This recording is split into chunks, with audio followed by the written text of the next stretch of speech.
Terima kasih Anda masih di Rosi. Tebar pesona demi nyapres, itulah tema Rosi malam ini. Meski pemilu presiden masih lama, tapi kasak-kusuk politik tentang siapa nama yang potensial sudah ramai. Bagaimana membaca gerak-gerik politik pencitraan para tokoh dan seperti apa membaca selera pemilih. Malam hari ini saya bersama Bung Arya Bima, ia adalah politisi PD Perjuangan, dan Bung Ferry Yulianto, Waketum Partai Gerindra. Ada Bung Saidiman Ahmad dari SMRC dan Muhammad Kodari dari Indobarometer, serta Bung Bobi Rizaldi dari Partai Golkar. Saya ke Bung Bobi dulu. Waktu itu dimulai oleh politisi PD Perjuangan yang mengatakan menteri-menteri itu jangan cari panggung untuk nyapres. Itu diaminkan juga oleh Partai Nasdem supaya menteri-menteri ini jangan fokusnya 2024 tapi bantu Presiden Jokowi. Langsung sontak waktu itu Golkar yang menjawab bahwa Pak Erlangga bekerja dan ia tidak ada soal nyapres. Kenapa Golkar yang merasa tersinggung dan seolah-olah itu ditujukan pada Pak Erlangga? Saya rasa langsung saja Mbak Rosi ya, tidak ada yang tersinggung bahwa sebenarnya apa yang dilakukan itu sebenarnya hal yang biasa-biasa dan sudah dilakukan ketua umum Partai Golkar sebelumnya. Karena memang tugas utamanya sebuah partai adalah kerja-kerja elektoral. Betul, tapi maksud pertanyaan saya adalah kenapa yang bereaksi pertama adalah Partai Golkar seolah-olah itu ditembak untuk ketua umum Partai Golkar, padahal kan tidak nyebut Partai Golkar. Kenapa Golkar yang langsung merasa baper?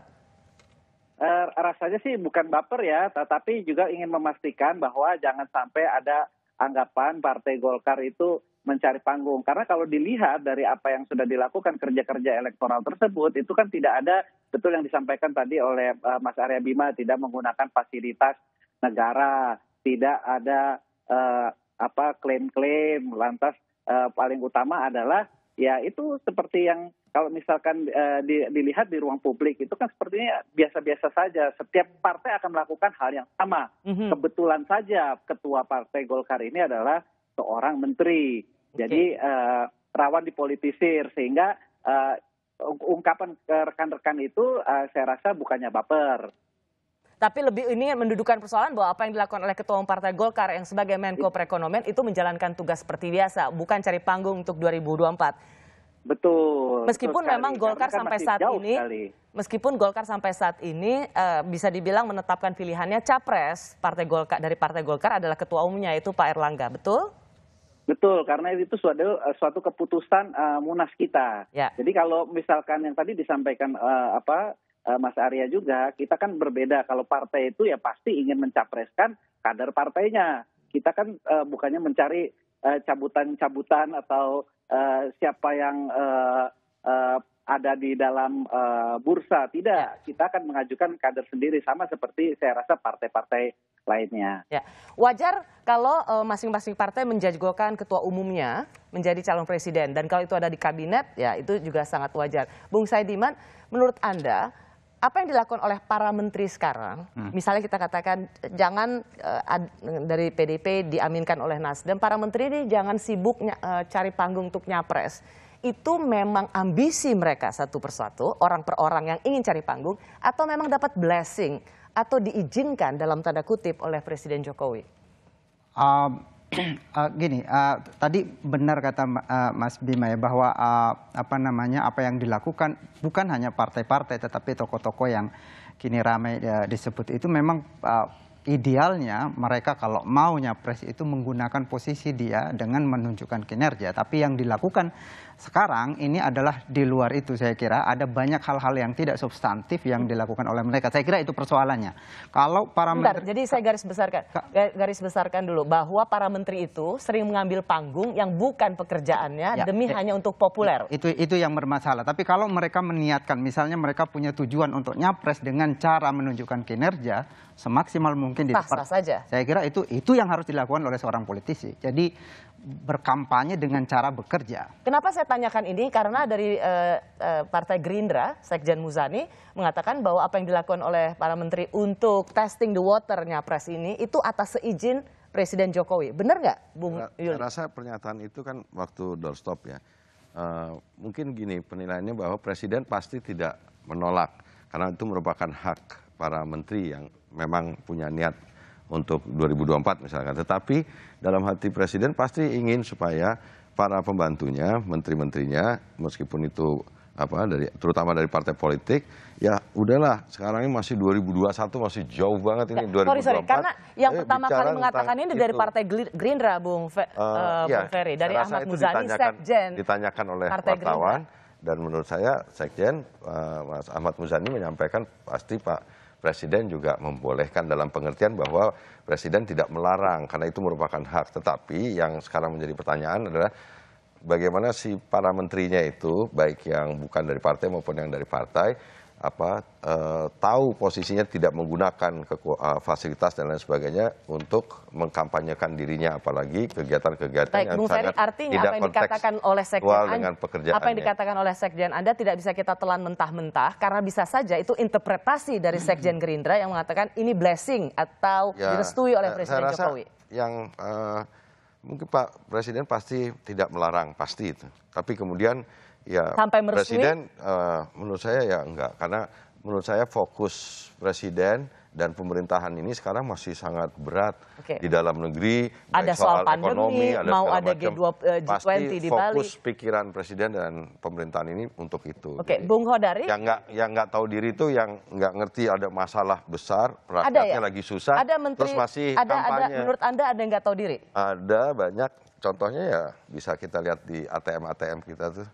Dan ada beberapa juga yang menggunakan misalkan kegiatan acara menggunakan nama pribadi dengan sponsor-sponsor yang segala macam. Itu kan yang tadi disampaikan itu nggak kontekstual dan cenderung menggunakan fasilitas untuk kampanye diri, bukan untuk kegiatan utamanya sebagai menteri.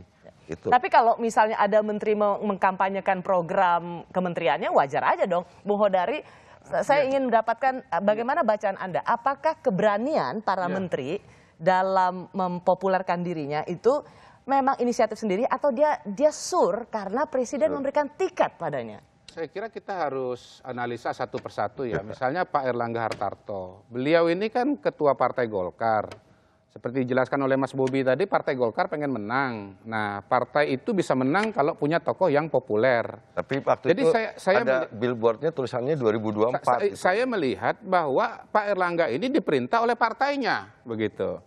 Kalau kasusnya Partai Gerindra atau Pak Prabowo, kalau ada orang mempersoalkan Pak Prabowo maju calon presiden, orang itu nggak tahu sejarah. Pak Prabowo itu udah nyapres berusaha jadi calon presiden dari tahun 2004 yang lalu, bahkan 2003 ikut konvensi Partai Golkar. Bahkan saya berani mengatakan Gerindra itu didirikan untuk Pak Prabowo calon presiden, begitu loh. Jadi kalau mengatakan Pak Prabowo, Anda jangan nyapres karena menteri. Saya bilang Anda gila. Saya berani kata Anda gila. Saya bela Pak Prabowo, gitu loh. Jadi balik lagi. Karena memang dasarnya sudah gini loh, sejak awal ingin jadi presiden. Calon presiden kita itu pertama datang dari mana? Menteri dan juga dari kepala daerah gitu loh. Mas Arya Bima kenapa kritis menteri nanti beda dengan agenda? Saya kira beliau trauma 2024. Karena trauma 2024? Sorry, 2004. Mohon maaf. Trauma 2004 saking lamanya gitu ya. Jadi trauma apa? Trauma inisial 3 huruf kan? Yang kemudian punya agenda berbeda. Atau misalnya menjelang 2019, mohon maaf, ada Panglima TNI mengeluarkan isu komunis. Nah menurut saya itu bisa mengganggu stabilitas. Kira-kira begitu. Tapi sejauh menjalankan visi misi presiden, ya kan, tidak bertentangan dengan undang-undang, ya monggo saja. Jangan kita juga naif lah, jangan kita juga naif. Bahwasanya seseorang menjadi pejabat publik, lalu kemudian dia dipilih jadi calon presiden, kan ujung-ujungnya terserah masyarakat memberikan penilaian. Dan Bung Arya Bima, tapi menurut Anda begini, karena saya merasa atau kita semua meyakini Presiden Jokowi belajar banyak dari pemerintahan sebelumnya. Presiden Susilo Bambang Yudhoyono mampu menjadi pemenang dalam Pilpres 2 periode dalam pemilu langsung, itu tidak mudah. Tetapi apa yang tidak dilakukan oleh Presiden SBY adalah tidak mempersiapkan. Sebelum jadi presiden beliau jadi apa? Menko Polhukam. Tapi faktanya adalah Presiden SBY tidak menyiapkan suksesinya atau suksesornya, penggantinya di 2014.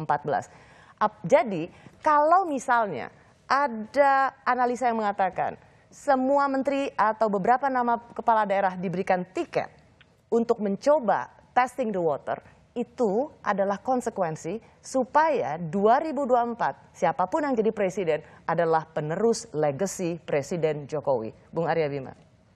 Gini Ros, tentang tebar persona untuk nyapres di dalam era demokrasi sekarang tidak bisa direm ya. Memang justru pilihan-pilihan ini akan muncul banyak dan rakyat ini sudah cerdas. Tadi saya sampaikan bahwa antara popularitas tebar pesona dengan kinerja itu tidak bisa dipisahkan. Ya. Jadi dari gubernur Pak Jokowi itu blusukan keluarnya kebijakan, gitu kan? Sehingga dia tidak hanya populis, tapi ada yang dipopulerkan dengan kinerjanya. Ya. Nah, yang saya maksudkan di sini, yang saya tentang tadi, ini tebar persona, ini cari popularitasnya, tidak interkoneksitas dengan kinerja yang saat ini tidak hanya butuh kerja yang biasa-biasa untuk pasca recovery pandemi ini. Jadi apa yang dimaksudkan oleh Pak Jokowi, saya kira konteks dan kontennya ya kayak Pak Jokowi itu. Cari pesona, tapi juga dalam konteks dia turun ke bawah, blusukan, keluarnya kebijakan. Tapi poin pertanyaan saya pada bagian ini adalah apakah mereka yang secara terbuka betul-betul berusaha untuk memperkenalkan diri mereka, terutama di sosial media, itu mereka memang mendapat restu dari Presiden Jokowi supaya ada penerus dari kepemimpinan di 2024. Pertanyaan saya adalah, apakah Anda juga meyakini hal yang sama bahwa Presiden Jokowi memang merestui masing-masing nama ini untuk testing the water atau cek ombak?